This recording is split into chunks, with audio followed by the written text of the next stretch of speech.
கர்த்தருடைய பரிசுத்த நாமத்துக்கு துதியும் கனமும் மகிமை உண்டாவதாக.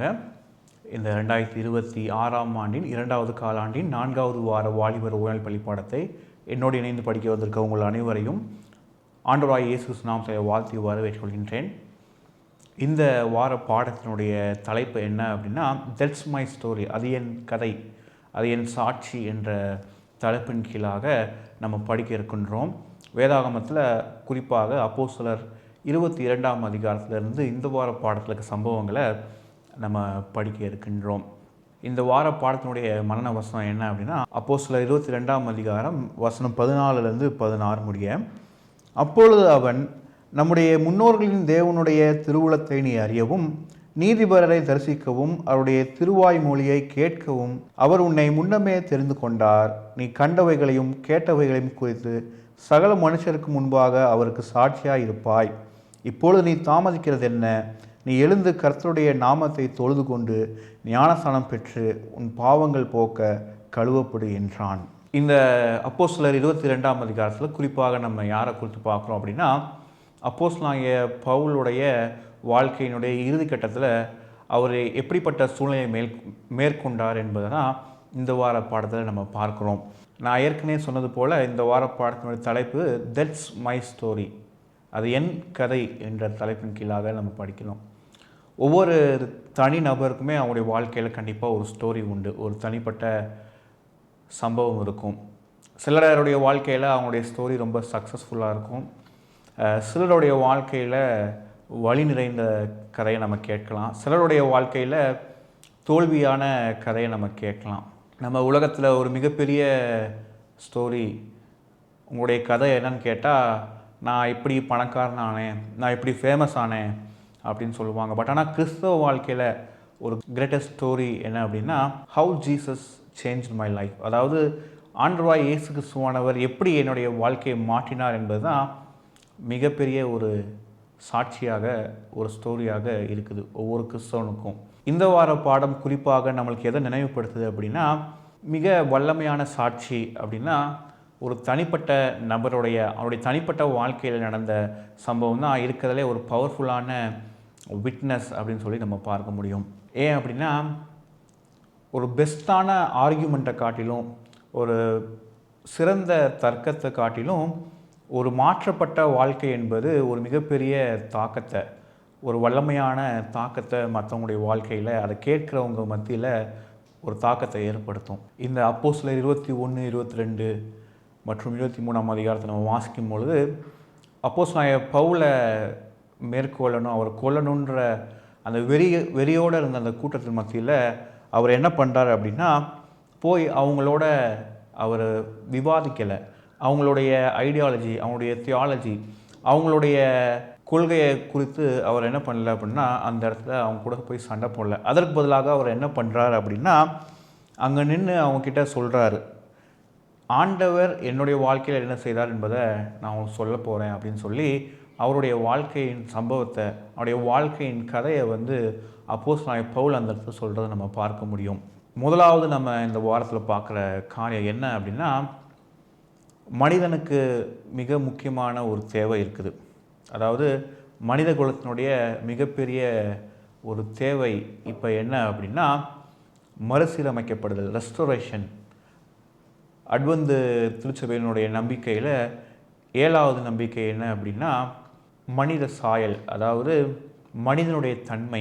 மனிதன் ஆண்டவராகிய இயேசு கிறிஸ்துவினுடைய சாயலாக, தேவ சாயலாக படைக்கப்பட்டான். ஆனால் கீழ்ப்படியாமை நிமித்தமாக பாவம் அதை குலைத்து போட்டு ஆண்டவருடைய மகிமையை, ஆண்டவருடைய சாயலை இழக்க நேரிட்டது. ரொம்ப பலவீனமாகவும் தீமைக்கு கீழ்ப்பட்டவனாகவும் அவன் மாறான்.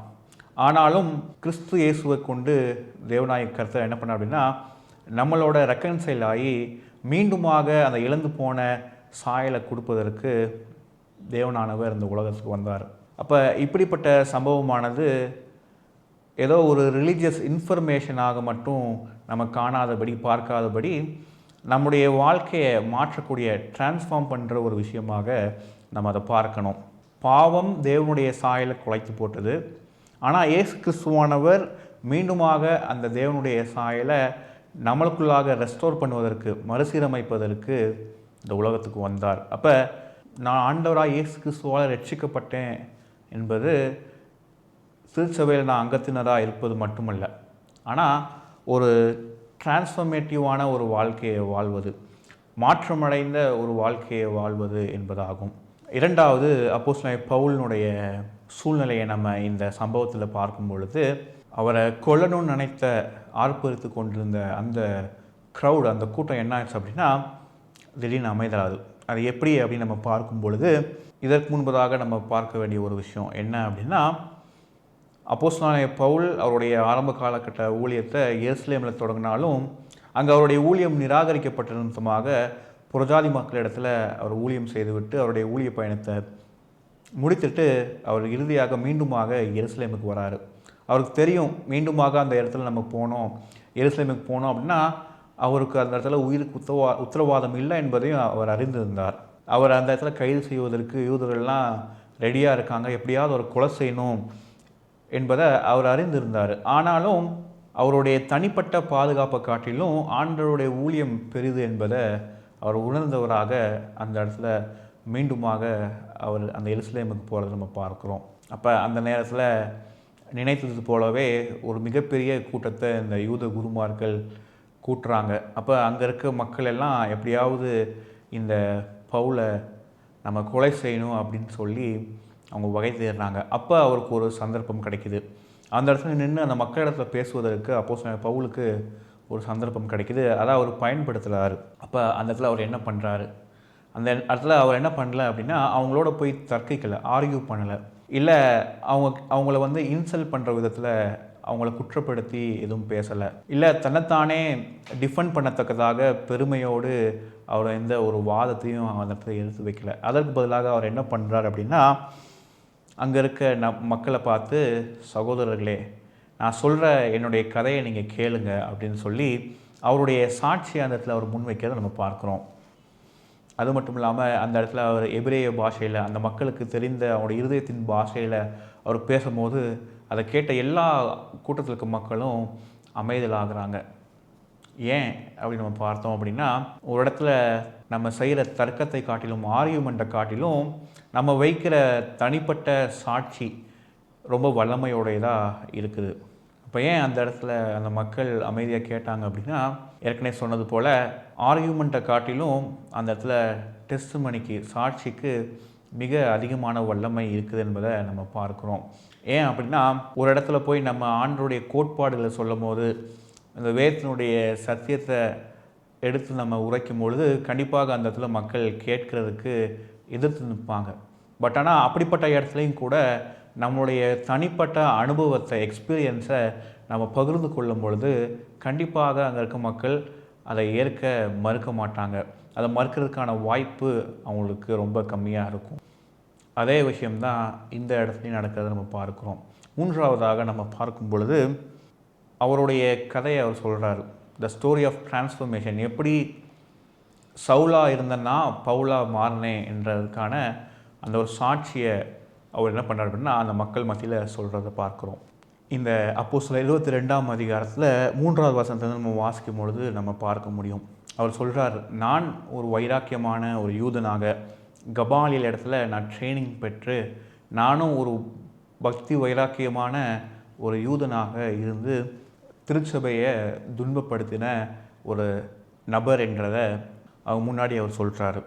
அதற்கப்புறமேட்டு அவர் சொல்கிறாரு அவன் எப்படி அவருடைய வாழ்க்கையில் ஒரு டேர்னிங் பாயிண்ட் வந்தது அப்படின்னு சொல்லி. அப்போ அதே போல் மக்களை துன்புறுத்துவதற்கு, கிறிஸ்தவர்களை துன்புறுத்துவதற்கு தமஸ்குவுக்கு போய் கொண்டிருக்கும் போது திடீர்னு ஒரு மதியானத்தில் ஒரு பேரொளி அவரை சந்தித்தது. அப்போ அவரை சுற்றி அந்த பேரொளி பிரகாசித்தது நிமித்தமாக அவர் எப்படி அந்த இடத்துல ஆண்டவரை சந்தித்தார், எப்படி அவருடைய கண்கள் குருடாக்கப்பட்டது. அப்போ அந்த இடத்துல வானத்திலேருந்து கேட்ட அந்த சத்தத்தை அவர் அவங்கக்கிட்ட பகிர்ந்து கொள்கிறாரு. அப்போ அந்த நேரத்தில் அந்த வெளிச்சத்தை பார்த்து தரையில் விழுந்த சவுலை நோக்கி கேட்ட அந்த சத்தம், சவுலே சவுலே நீ ஏன் என்னை துன்பப்படுத்துகிறாய் அப்படின்னு கேட்ட அந்த சத்தத்துக்கு அவர் மீண்டுமாக கேள்வி கேட்குறாரு. அப்போ ஆண்டவரே நீர் யார் அப்படின்னு சொல்லி கேட்கும் போது அவருக்கு ஒரு பதில் கிடைக்கிது.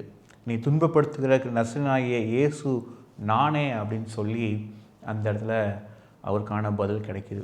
அப்போ குறிப்பாக இந்த நம்ம பார்க்கும் பொழுது நற்செய்தியினுடைய ஒரு மையப்பகுதி இது.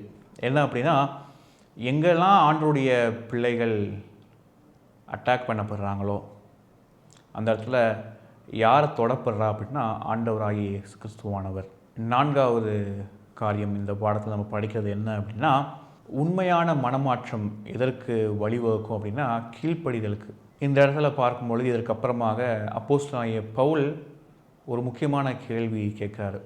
எந்த ஒரு பாவியும் கேட்கக்கூடிய ஒரு கேள்வி என்ன அப்படின்னா, வாட் ஷேல் ஐ டூ, இதுக்கப்புறம் நான் என்ன பண்ணுறது அப்படின்னு சொல்லி கேட்குறாரு.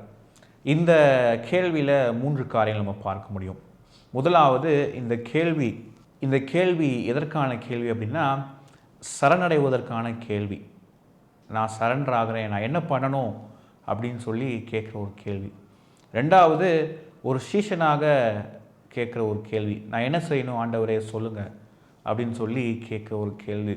3வது, இந்த கேள்வி எதை உறுதிப்படுத்துது அப்படின்னா, எதை ப்ரூவ் பண்ணுது அப்படின்னா அவருடைய இருதயம் உண்மையாக மாற்றப்பட்டது என்பதை இந்த கேள்வி உறுதிப்படுத்துது. இப்போ இந்த அப்போஸ்தலர் 22ஆம் அதிகாரத்தில் இருக்கிற 10வது வசனத்தில் அவர் கேட்குறாரு, ஆண்டவரே நான் என்ன செய்ய வேணும் அப்படின்னு சொல்லி.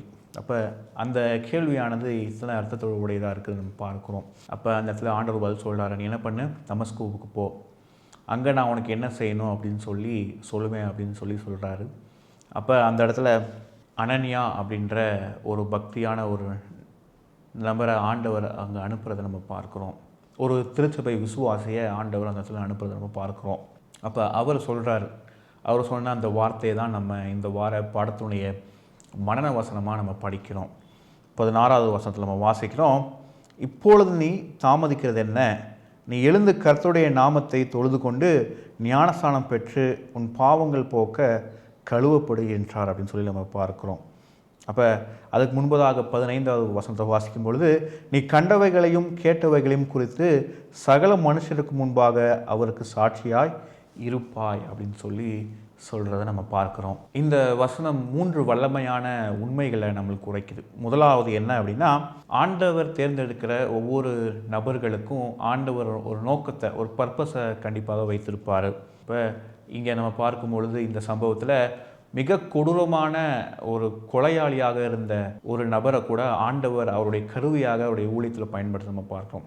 2வது உண்மை என்ன அப்படின்னா, ரட்சிப்பு எதுக்கு வழிவகுக்கும் அப்படின்னா ஊழியத்துக்கு. Salvation leads to mission.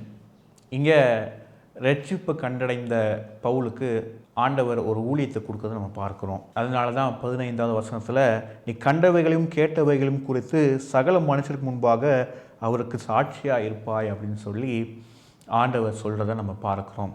3வது உண்மை என்ன அப்படின்னா, உண்மையான விசுவாசம் உடனடியாக பதில் தரும். அப்போ ட்ரூ ஃபெய்த் ரெஸ்பான்ஸ் இம்மீடியட்லி. அதனால தான் 16வது வசனத்தில் அந்த அனனியான்ற நபர் சொல்கிறாரு, நீ தாமதிக்கிறது என்ன, நீ எழுந்து கர்த்தருடைய நாமத்தை தொழுது கொண்டு ஞானஸ்நானம் பெற்று உன் பாவங்கள் போக்க கழுவப்படு அப்படின்னு சொல்லி அவர் சொல்கிறத நம்ம பார்க்கின்றோம். இறுதியாக நம்ம பார்க்குற ஒரு பாடம் இந்த வாரத்தில் 5வதாக என்ன அப்படின்னா, ஒரு மிகப்பெரிய பிரசங்கம் என்ன அப்படின்னா, ஒரு மாற்றப்பட்ட வாழ்க்கை. The greatest sermon is a change life. ஒருத்தருடைய மாற்றப்பட்ட வாழ்க்கை என்பது தான் இருக்கிறதுலே சிறந்த ஒரு செர்மன்னா, ஒரு பிரசங்கமாக இருக்குது நம்ம பார்க்குறோம். இந்த வார பாடத்தில் நம்ம பார்க்குற ஒரு முக்கியமான காரியம் என்ன அப்படின்னா, இந்த யூத மத தலைவர் என்ன பண்ணல அப்படின்னா, ஆண்டவர் செய்கிற புதிதான காரியங்களை அவங்க இமேஜின் பண்ணி பார்ப்பதற்கு அவங்க என்ன பண்ணாங்க அப்படின்னா ஃபெயில் ஆகிட்டாங்க. ஆண்டவருடைய திட்டம் என்ன என்பதை உணர்ந்து கொள்வதற்கு இந்த மக்கள் தவறிவிட்டார்கள். இந்த பாடத்தில் நம்ம பார்க்கும் பொழுது ஆண்டவர் அவருடைய பிள்ளைகளை ஒவ்வொருத்தரையும் தனிப்பட்ட அனுபவத்துக்குள்ளாக கூட்டி சேர்க்கிறவராக இருக்கார். அந்த அனுபவத்தை பெற்றுக்கொள்ள இந்த யூத குருமார்கள் தவறிவிட்டவர்களாக மாறிவிட்டார்கள். அதனால தான் இந்த வார பாடத்தில் எலனோட் அம்மையாரனுடைய ஒரு பாயிண்ட் என்ன அப்படின்னா, religion without personal experience becomes empty tradition. அதாவது தனிப்பட்ட அனுபவம் இல்லாத சமயமானது எப்படி மாறிவிடும் அப்படின்னா, ஒரு எம்டியான ட்ரெடிஷன், ஒன்றுமே இல்லாத பாரம்பரியங்களாக மாறிவிடும் அப்படின்னு சொல்லி அவங்க சொல்கிறத நம்ம பார்க்க முடியும். அப்போ ஒரு நபர் வேதத்தினுடைய கோட்பாடுகள் எல்லாத்தையும் அறிந்தவராக இருக்கலாம். ஆனால் தனிப்பட்ட ரீதியாக ஆண்டவர் சந்திக்காமல், அவங்களுக்கு ஒரு கதை இல்லாமல், அவங்க வாழ்க்கையில் ஒரு சாட்சி இல்லாமல் இருந்து அப்படின்னா அது ஒன்றுத்துக்கும் உதவாகுது. அப்போ வித்தவுட் என்கவுண்டர், தனிப்பட்ட ரீதியாக ஆண்டவர் சந்திக்கலை அப்படின்னா அவங்கக்கிட்ட என்ன இல்லை அப்படின்னா ஸ்டோரி, நோ ஸ்டோரி அப்படின்னு சொல்லி நம்ம பார்க்குறோம். அப்போ இந்த அப்போஸ்தலனாகிய பவுலினுடைய சாட்சியானது என்ன பண்ணுச்சு அப்படின்னா அங்கேருந்த கூட்டத்தை உலுக்கிருச்சு. ஏன் அப்படின்னா அவர் சொன்னது என்பது ஏதோ ஒரு தியரி கிடையாது. அவர் வேத வசனங்களை எடுத்து அந்த இடத்துல என்ன பண்ணல அப்படின்னா தர்க்கம் செய்யலை. ஆனால் அதுக்கு பதிலாக அவருடைய வாழ்க்கை அனுபவத்தை அவர் அங்கே சாட்சியாக டெஸ்டிமனியாக அவர் வைத்தார் நம்ம பார்க்குறோம். அப்போ அந்த இடத்துல ஒரு ரியாலிட்டியை அவர் அவங்கக்கிட்ட கதையாக சொல்கிறத நம்ம பார்க்குறோம். அப்போ முடிவாக இருக்க கேள்வி என்ன அப்படின்னா, do you have a story to tell? அப்போ உங்களிடத்தில் சொல்வதற்கு இந்த மாதிரியான கதை இருக்குதா? கதைன்னு சொல்லும் போது சாட்சி உங்கள்கிட்ட இருக்குதா என்பதை நம்மக்கிட்டே கேட்கணும். அப்போ பவுலினுடைய ஸ்டோரி நம்மளுக்கு என்ன டீச் பண்ணுது, என்ன கற்றுக் கொடுக்குது அப்படின்னா, ஆண்டவர் யாரை வேணாலும் சந்திக்க முடியும், ஆண்டவர் யாரை வேணாலும் மாற்ற முடியும் என்பதை நம்ம பார்க்குறோம். அது மட்டும் இல்லாமல் ஆண்டவர் மனமாற்றப்பட்ட ஒவ்வொரு நபரையும் அழைக்கிறார். ஆண்டவரை ஏற்றுக்கொண்ட ஒவ்வொரு பிள்ளைகளையும் ஆண்டவர் அழைக்கிறார். எதற்கு அப்படின்னா சாட்சி கொடுப்பதற்காக தேவன் அழைக்கிறார் என்பதை இந்த வார பாடத்தின் மூலமாக அப்போஸ்தலர் பவுலினுடைய சம்பவத்தின் மூலமாக, சாட்சியின் மூலமாக நம்ம கற்றுக்கொள்கிறோம். அப்போ இங்கே இருக்க கேள்வி என்ன கிடையாது அப்படின்னா, நீங்கள் இயேசு கிறிஸ்துவை அறிந்திருக்கீங்களா, அறிமுகம் ஆயிருக்காரா என்பது இந்த வார பாடத்தில் இருக்க கேள்வி கிடையாது. ஆனால் கேள்வி என்ன அப்படின்னா, தனிப்பட்ட ரீதியாக ஆண்டவராகிய இயேசு கிறிஸ்துவை நீங்கள் உங்கள் வாழ்க்கையில் சந்திச்சிருக்கீங்களா? Have you ever encountered Jesus personally என்பது தான் இந்த வாரத்தினுடைய கேள்வியாக இருக்குது. ஏனென்றால் இயேசு கிறிஸ்துவானவரை சந்திக்கிற ஒவ்வொரு நபரும் தன்னுடைய வாழ்க்கையில் எல்லாத்தையும் ஒருத்தவங்கக்கிட்ட போய் எக்ஸ்பிளைன் பண்ண முடியாது. நீ எல்லாவற்றையும் அவங்கக்கிட்ட விளக்க முடியாது. பட் ஆனால் அப்போஸ்தலன் பவுலை மாதிரி ஒரு விஷயத்தை நீங்கள் சொல்லலாம். நான் ஆண்டவரை சந்திக்கிறது முன்பதாக என்னுடைய நிலைமை இப்படி இருந்தது, பட் ஆனால் ஆண்டவரை சந்தித்ததுக்கு பிற்பாடு என்னுடைய நிலைமை இப்படி மாறிற்று என்ற சாட்சியை நீங்கள் என்ன பண்ணலாம் அப்படின்னா தைரியமாக சொல்லலாம். அப்போ இப்படிப்பட்ட சாட்சி தான் என்ன பண்ணோம் அப்படின்னா உலகத்தையே மாற்றும் என்பதை நம்ம பார்க்குறோம். அப்போ இன்று தேவன் ஒவ்வொருத்தரையும் பவுலை போல அழைக்கிறார். எதற்காக அப்படின்னா ஆண்டவர்கிட்ட தன்னை ஒப்பு கொடுப்பதற்கு, தேவனிடத்தில் போராடுவதை நிப்பாட்டிட்டு நம்ம என்ன பண்ணோம் அப்படின்னா ஆண்டவருக்கென்று எழுந்து நம்ம டைமை வேஸ்ட் பண்ணாமல் ஆண்டவருக்கென்று ஊழியம் செய்ய தேவன் அழைக்கிறத நம்ம பார்க்குறோம். அப்போ நம்ம ஆண்டவரால் கழுவப்பட்டு நம்ம ஒரு புதிய சாட்சியாக மாற்றப்படுவதற்கு தேவன் நம்மளை இன்றைக்கி அழைக்கிறார் பவுலை போல். இப்போ கேள்வி என்ன அப்படின்னா, ஒய் ஆர் யூ வெயிட்டிங்? நீ ஏன் தாமதிக்கிறீங்க? அப்போ ஒருவேளை ஆண்டவராகிய இயேசு கிறிஸ்துவானவர் உங்களை காப்பாற்றிருப்பார், உங்களை ரட்சித்திருப்பாரே, ஆனால் ஒய் ஆர் யூ வெயிட்டிங்? அப்போ உங்களுடைய கதையானது, உங்களுடைய சாட்சியானது மறைக்கப்பட்டு போயிடக்கூடாது. உங்களுடைய ஸ்டோரி என்ன பண்ணக்கூடாது அப்படின்னா மறைக்கப்பட்டு போயிடக்கூடாது. அப்போ நீங்கள் அந்த சாட்சியை சொல்லுங்கள், அந்த சாட்சியின் பிரகாரம் நீங்கள் வாழுங்க, அந்த சாட்சிக்காக நில்லுங்க. ஏனென்றால் பரலோகம் இன்ன வரைக்கும் சாட்சியை தான் பயன்படுத்தி கொண்டுருக்குது. எதிராளியை அமைதலாக்குவதற்கு, அவனை சைலண்ட் பண்ணவும், ஆத்துமாக்களை சேகரிக்கவும் தேவன் பயன்படுத்தக்கூடிய பரலோகம் இன்று வரை உபயோகித்து கொண்டிருக்க ஒரு கருவி என்ன அப்படின்னா சாட்சி. அப்படிப்பட்ட ஒரு சாட்சியான வாழ்க்கையை வாழ்வதற்கு நம்ம பிரயாசப்படுவோம். தேவன் நம்மளை வழி நடத்துவார். ஒரு சிறிய ஜெபத்தோடு நம்ம இந்த பாடத்தை நிறைவு செய்வோம். எங்கள் நேசிக்கிற அன்பு தகப்பனே, ஆண்டவரே, அப்பா, இந்த வேத பாடத்தின் மூலமாக தேவரில் இதை கேட்ட ஒவ்வொரு பிள்ளைகளோடு நீ பேசுனதுக்காக உமக்கு நன்றி ஆண்டவரே. அப்பா, நாங்களும் அப்போஸ்தலன் பவுலை போல தைரியத்தோடு ஆண்டவரே எங்களுடைய வாழ்க்கையில் நீ செய்த அற்புதத்தையும் மாற்றத்தையும் நாங்கள் எடுத்து சாட்சியாக சொல்ல எங்களுக்கு நீ கிருபை செய்யுங்க. இயேசு கிறிஸ்து மூலமாய் ஜெபிக்கிற நல்ல பிதாவே, ஆமேன்.